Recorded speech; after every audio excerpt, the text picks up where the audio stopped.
There are 3 companies right now selling at their 52-week low. And guys, I love looking at 52-week low prices to find value. If a stock is selling cheap over the last 1 year on the price, there might be opportunity there. So in this video, guys, I'm going to break down the story behind each company, the valuation metrics that I rely on, and the exact price point that turns them into I'm buying based on my assumptions. Because remember, investing isn't about what you buy alone. It's about what you're paying.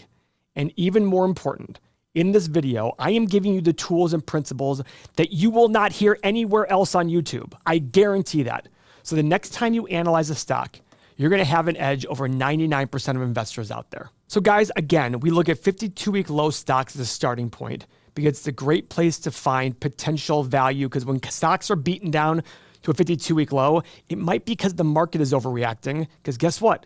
In the short run, stocks are a voting machine. In the long run, they're a weighing machine. So let's look at our first one, T-Mobile. Look, T-Mobile stock is in this doghouse right now. It's trading near its lowest price in a year, and not because it's a bad business. Sometimes it just doesn't make sense right away. So why are people running away from the stock?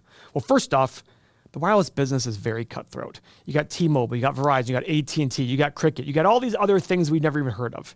They're always in a price war. You want to sell more phones? Drop your prices. But that means less profit. Second, the economy is acting a little strange. People are tightening their wallets. We see that evidenced with Lowe's, Home Depot, Target same-store sales dropping. But stores like Walmart, Dollar General, their same-store sales are jumping up. Wall Street hates that kind of uncertainty. People hate that kind of uncertainty. But that's not the full story. Then there's CapEx. That's money they're spending to build and improve stuff like upgrading 5G towers, doing other things like that to make the company better. A lot of it could also be just maintaining what they currently have. It's expensive. It's useful in the long run, but it hurts short-term cash flow and profit. And Wall Street has the patience of a toddler. Throw in some analyst downgrades. One firm literally said, meh, and you have some insider selling, and the market gets spooked. Even though the CEO bought a bunch of stock, nobody cared. That's typical. But here's the kicker. This might all be noise. T-Mobile is still making money. They're adding customers and they're growing revenue. And this is when smart investors run the numbers to find out if the stock is selling below its value. So guys, T-Mobile is a $223 billion business, market cap. Buying every share in the market, owning 100% of it would cost you that. Now here's one thing I don't like about the company. The enterprise value is $377 billion. This difference here is debt. So we're looking at $150 billion of debt, net debt, taking the cash against the debt, blah, blah, blah. Guys, last year's free cash flow was $13.8 billion. So their debt is like 11 or 12 times higher than their free cash flow last year. That's kind of annoying. That's kind of disturbing. Now, their price to free cash flow is only 16, but again, market cap, enterprise value, big difference there. One thing I also don't like, these returns on capital are very low. So what this means is when they invest money in their business, they don't get good returns here. Frankly, these returns are barely above the debt levels that the debt holders want. And if you're an equity holder, you want 10%. Every time they put money in the business, they're not generating that. Automatically, I'm looking at this going, this is kind of crappy. This is kind of ugly. Now, they're still growing their revenue, but their revenue is declining. But it is T-Mobile. They have very consistent profit margin in the last 5 and 10 years. But 1 year, it really jumped up. That's a red flag to me. Why did all of a sudden their 1 year profit margin really skyrocket? So I'm immediately going to go in here and go to the financials, the income statement, and see where I think it might be. So guys, what I usually look for is there'll be a line for special income and charges. It's actually negative. So I'm kind of wondering why the profit's so much. Operating income, oh, look at this operating income, really jumped up a lot. Look at the history of their operating income, 5.7, 7 billion, 6.9, 8, 14, 18, 19. So big jumps. I assume they did an acquisition at some point. Maybe not, because look at this revenue. Revenue did not jump up a ton here. From here it did. All right, so the comment is there are questions here that need to be answered. Not something I want to delve into quite yet, and I'll explain why shortly. But guys, all of these metrics here, all of these things I'm doing here, it feels overwhelming, I'm quite sure. You're not alone. Everybody who starts in investing feels overwhelmed. I'm here to simplify all of this. We do many videos every single month, 15 to 20 videos a month, and with repetition, you'll get more a grasp of this. But even better, guys, I made a cheat sheet for you so you can have all the information on all of these metrics, what they mean and why they're important. If you want to have that next to you, which I really encourage you to have, click the link below and we will email you our key metrics PDF. We'll give you access very quickly so you can understand these. Have these next to you so that when you're looking at a company, even if it's not part of our video, you can understand the important things to look at. This is exactly why I teach on YouTube, because I see the fact that when I do this, not many people are talking about this, but you have to understand what you're buying and why you're buying it. That's really, really important here. All right, so let's go look at the 8 pillars. All right, 4 X's, 4 checks. Remember, it's not a buy or sell kind of metric. It's just to tell you a story. Bad returns on capital, high PE, high price to free cash flow. Guys, premium companies are companies with a high return on capital. That's what deserves a high premium. I don't get why these are so high with this crappy return on capital. Yes, they're buying back shares. Yes, cash flow is higher than it was 5 years ago. Yes, net income is, revenue is, but lots of debt. This is not screaming good things to me. Now, in a couple minutes, I'm going to show you my assumptions to be able to figure out what the price is for me to pay. To get some guidance there, I'm going to look at analyst estimates. Now, here's what's interesting. Analysts think this thing is going to skyrocket in profit from $10.30 to $22.30 per share over the next 5 years. Look at that growth rate, 16, 27, 21, 11, and 9% growth rate on earnings per share. That's solid. Revenue growth, about what I expected. 7, 4.5, 3, 3.5, 3.5. Yeah, I mean, it's a pretty big business. I mean, how much can it really grow? The question is, are they going to try to grow through acquisitions? I can't stand that. I want to look at a growth rate based on the company as is. So now we have information, we have a story, we have some numbers. That's when we go to our stock analyzer tool and we sit here and figure out what is the right price to pay. I've never done T-Mobile, so you're going to see me do this live in action. Now, the reason I use the stock analyzer tool so soon in my analysis is the stock's currently at 198. I'm speculating here. Let's say we did stock analyzer tool and said the company's worth 10 bucks. To us, why spend any more time? It's too far away. But let's go to extreme. Let's say it's worth $1,000. Go spend time on it. I always hear people, especially on YouTube, saying, you got to know the story. Yeah, you got to know the story, but it doesn't matter if you're making great assumptions for a great story and the stock is still overpriced. Stop looking. Go to something else. Go spend your time looking at a company that actually might be a good investment. So I'm doing a 10-year analysis here. My first goal, what's my revenue growth rate? Well, guys, this company is not really much of a grower. So I'm going to do 3, 4.5, and 6% revenue growth for the next 10 years. Nothing crazy, nothing too high, nothing too, in fact, actually, I'm lying. I'm going to do 3, 4, and 6%. So next, guys, I'm going to look at my profit margin.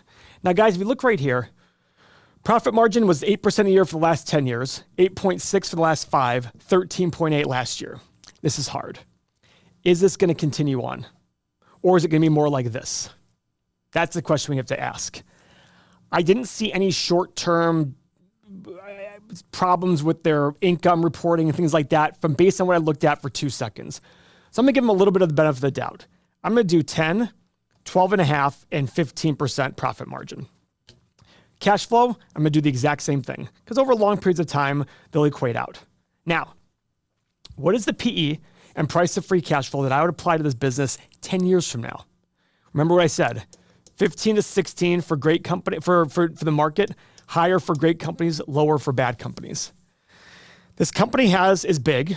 It's going to be hard to go away. That deserves a premium. But these return on capital metrics aren't very good. And the margins are getting better. So I'm a little stuck on this one. I think I'm going to do 13, 16, and 19. Now, guys, the great news about investing, especially if you're in our community and have our software, you can put whatever number you want in here. This is important to realize that it's based on a lot of factors. This is part of the art of investing. All of this is. We are making assumptions about a future that we don't know what it's going to be. If we knew exactly what it was going to be, we'd know exactly what price to pay for every single stock. But we don't know that. So we're making low, middle, and high assumptions. And finally, what is my desired return? Now, I always put in 9% to get what is the intrinsic value of the business? What's the business worth? Now, remember, I don't want to buy a company for what it's worth. Because if I'm only here to get 9 or 10%, I might as well buy a low-cost ETF and just ride the market out. So you have to put in a higher margin of safety. So I hit the Analyze button. Boom. All right. I have a low price of 100, high price of 250, middle price of 160. Based on today's returns, on today's price, if I bought it today at 198 and my middle assumptions occur, I'd make about a 6.3% discounted cash flow return. That includes any dividends it pays. Not exactly great. So for me, I'm passing on this one and waiting a little bit longer. And even if it does go down in price, I'm still worried about the other metrics in the business. Now, guys, I want everybody to remember something really important.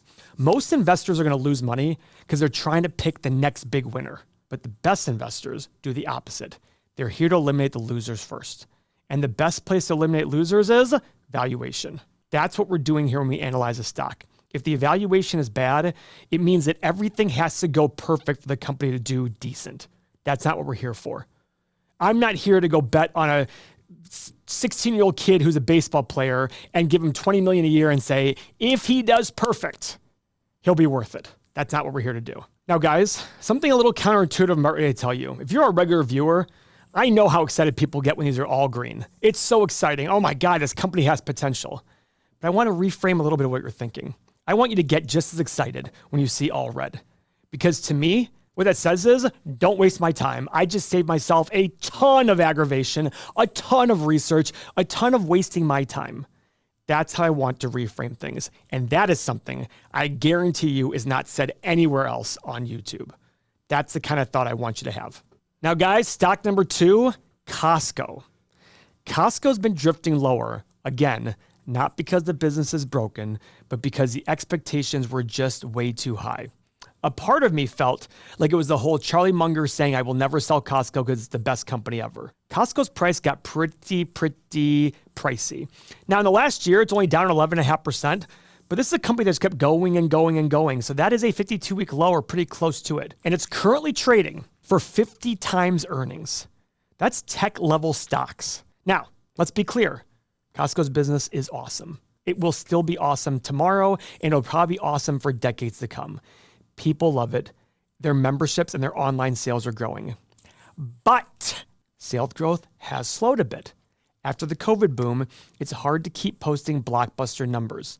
Inflation is still out there as well, which will squeeze short-term into Costco's already razor-thin margins. People don't realize how low those margins is, and I'm going to show you in 2 seconds. This is not a company that marks things up like crazy. They rely on volume, not fat profit margins. And their investors? They sit on their hands waiting for something exciting. Bottom line is, Costco's a great company, and we say it all the time. The best companies still have to be bought at the right price. Right now, your job as investors is to dig in and analyze Costco to find out the price we need Costco to sell for in order for it to be worth the hard money that we worked for. So, this is a $390 billion market cap business with $420 billion enterprise value. $30 billion in essentially debt. And they generated $8 billion last year in free cash flow. So very manageable. Now, remember I talked about those razor-thin margins? They're getting better, but the last 10 years it was 2.5%. Last 5 years it was 2.75. Last year, 2.94. Now, they've done well with these tariffs and all this inflation in bumping up there. They tend to have a 15% gross margin is what they want to do. They mark things up 15%, but they obviously put some costs in there. Their gross margin is only 13%. That means every unit they sell there, essentially they say 13% of it is profit. That's pretty low. No acquisitions, makes sense. They open stores. And look at this growth rate, guys. 6.64% for the last 3 years, 10.5% the last 5 years, 9% for the last 10 years. Look at these returns on capital. 19%. Guys, these guys make money when they invest. They're very good at that. That is awesome. They pay dividends. Now, what I like about Costco they do is this dividend's small. It only eats up $2 billion of their cash flow, and it's only 0.5%. But what they will do is they will sit there and put one-time dividends of like $30 a share every so often when they've accumulated a lot of cash. That I love. I hate when companies do regular dividends and everybody relies on them, and then they punish them when they take them away. The one-time dividend every so often has people not worrying about when dividends coming, et cetera. And it's like, hey, we have a lot of cash. Here it is. Okay, let's look at the 8 pillars. Now, shares outstanding, I'm going to call that a check mark. But valuation, 60 times earnings in the last 5 years, 65 times free cash flow. Everything else is a check mark, essentially. All right.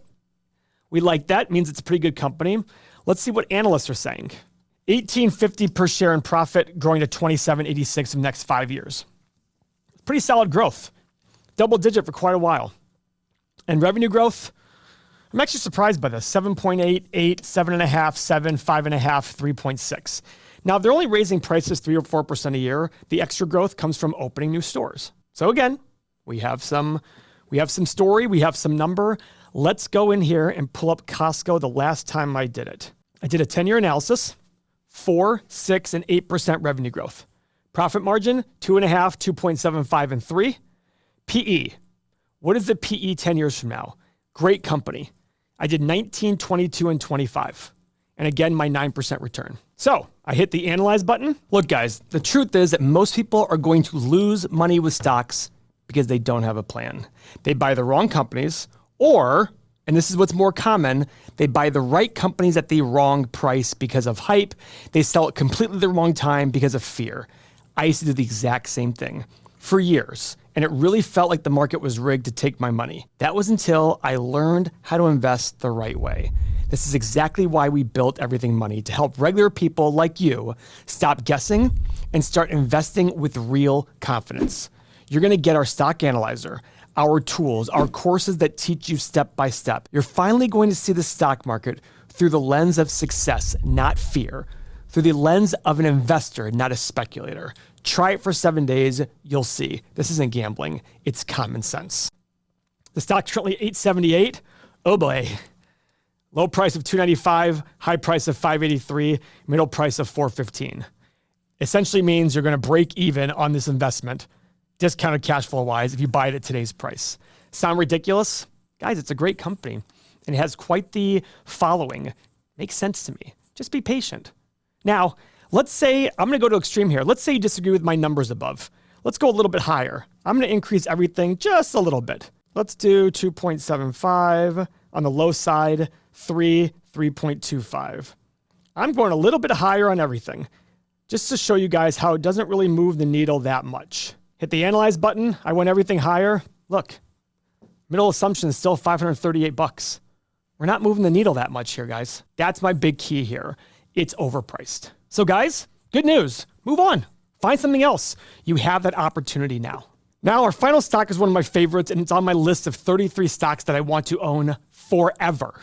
So let's talk about Ferrari. Yep, the car company, Ferrari. Now look, Ferrari is a dream business. It sells fewer cars than most automakers on purpose. They sell like 15,000 cars a year. Why? Exclusivity. It's like printing money with horsepower, but even the prettiest car can hit a few speed bumps. Even the best car in the world can be part of a company that's overpriced. And I think that's where we are today. Ferrari stock is down near its 52-week low. In 1 year, it's down 20%. You see something clear on all three of these companies? They're not down a ton, but because the stocks kept climbing, as it went lower, even 20%, big difference here. So first off, valuation. This thing is always traded like a luxury brand, not a car company.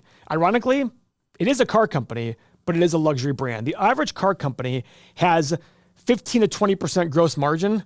Look at Ferrari, 51%. The average car company makes like less than 10% profit. Look at Ferrari, 19, 22, 23% profit margin. Incredible. Second, the electric vehicle drama. Ferrari just pushed its all-electric car launch to late 2026 and trimmed its EV goals for 2030. To me, that's a shift on EV. Investors hate delays, even when the brand is Ferrari. Then we've got analysts downgrading the stock, saying margins might shrink while Ferrari ramps up new models. Okay, guys, short-term pain. And their Formula One team hasn't exactly been lighting the world on fire, which, believe it or not, can actually hurt the brand image a bit. But let's not lose our minds. This is still Ferrari. They still sell everything they make. In fact, they sell everything they make, and they sell it to the people they want to sell to. Demand is nuts. And some analysts are saying this dip might actually be your moment. That's what we're going to find out right now. Market cap, $65 billion. Enterprise value, only $70 billion. Very small difference here of $5 billion of debt and $1.6 billion in free cash flow. Now, a problem I had with Ferrari before was there was a big difference between net income and free cash flow. Net income was a lot higher. It's closing that gap now. $1.86 billion in net income, $1.58 last year. PE of 35, price of free cash flow of 40. Great margins, as I said before. Revenue growth, 9.5, 16, 13%. This is going to be the hardest thing to estimate with Ferrari because they sell everything they build. They only sell like 15,000, 17,000 high-end cars a year. So everything they make, they basically sell. So they can dictate their price at some point, right? Okay, let's go look at the 8 pillars here. Just like great company, all green check marks except for valuation. So all we're doing is waiting for the right price here. That's all we're doing. Can we all agree that Ferrari is a phenomenal company and a phenomenal brand? We can all agree on that. If you can't agree with me on this one, I don't know, you're just a hater. That's just ridiculous to me. Analyst estimates. Well, they don't have profit growing that much, which kind of surprised me. From 10.5 to 14.5. 12.5%, 9.5%, 9%, 5.5, 5.5. I actually don't believe that. I don't understand how they don't grow their profit way faster. Because look at their revenue growth. 7, 7.8, 9.8, 6%, 4.5, 3%. I don't get that either. I mean, I look at the revenue growth they've had in the last 3, 5, and 10 years. How do they not keep doing it? The world's getting richer. Their fastest growing market is Africa, and Africa's poor, and it's getting richer and richer and richer. I don't actually believe the analysts on that one. I'm going to do a little bit different. So this all leads to the question, what is this company worth to us? Guys, look at this.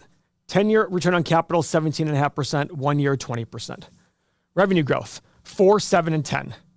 Profit margin, free cash flow margin, 19, 21, and 23. What PE 10 years from now? Premium company, high returns on capital, exclusive. This company ain't going away. I put 22, 26, and 30, guys. These are big multiples for this company. Big multiples. Probably the highest I've ever done. Maybe not. Yeah, maybe. And finally, my 9% return. The stock's currently at 360. I hit the analyze button. And by the way, even though the 52-week low is only off 10%, its all-time high was in July at 519. So it ramped up for a while and then fell. So down only 20% in the last year, but being down 25% in the last 6 months. That's big time change.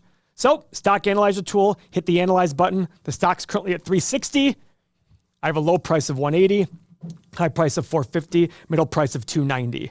I have my watch list at $250 per share. Guys, I know that the stocks in today's video didn't light up the green on the stock analyzer. And as I mentioned earlier, that's a good thing because it's going to save you from wasting your valuable time and protects your hard-earned money. But I did have a video recently where we analyzed 5 stocks that all lit up green on the stock analyzer tool. The stocks will surprise you, so click the video linked on your screen and I will see you there. Thank you for your time.